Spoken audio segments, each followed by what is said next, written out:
Welcome to another Throwback Thursday review. On this episode, we review the Spiderman Origins Iron Spiderman. And I really got to thank Dallas Vintage Toys for donating this figure to today's review.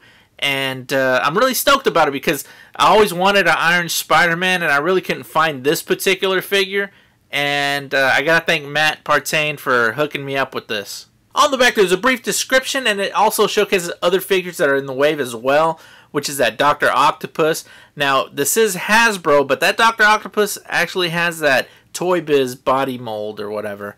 Also, there's a Spider-Man and Spider-Man. Did I just say that? Anyway, and Mysterio. As far as accessories go, this Iron Spider-Man does come with the Spider-Man Origins stand here. And I gotta say, it looks kind of cool, but I probably won't even be using it. So I'm really liking the paint job they did on this figure. A little bit of candy coat, little ice cream paint job going on here.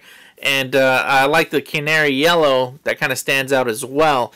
But one thing I'm not liking about this figure is just the posability so far, where it's kind of hard for it to stand on its own without the stand. But that's another thing I'll get into later. On the back, you can automatically see these the little feet claw thingies that are back here.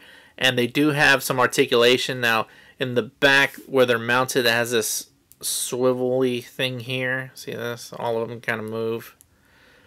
And then at each elbow, if you want to call it that, it has like a point of articulation where it kind of bends.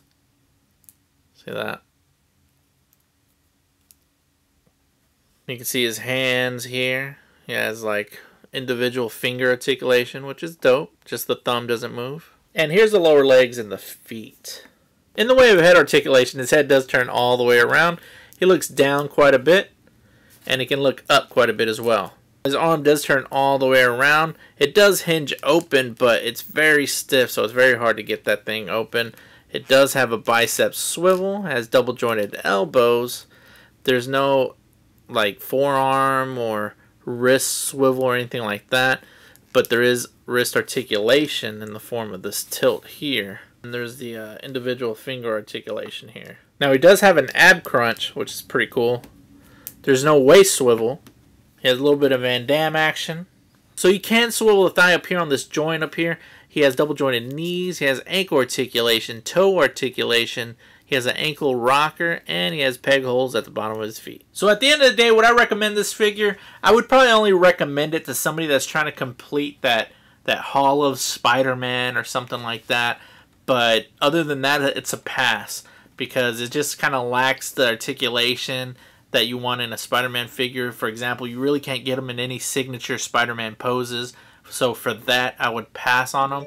But for me personally, I really wanted them because I'm trying to have like my Hall of Spider-Man, just different suits and stuff like that. But anyway, enough about that. So again, this is D-Town Jackal saying thanks for watching a Throwback Thursday review. Thanks for watching, man. So before you guys forget, hit the subscribe button, please.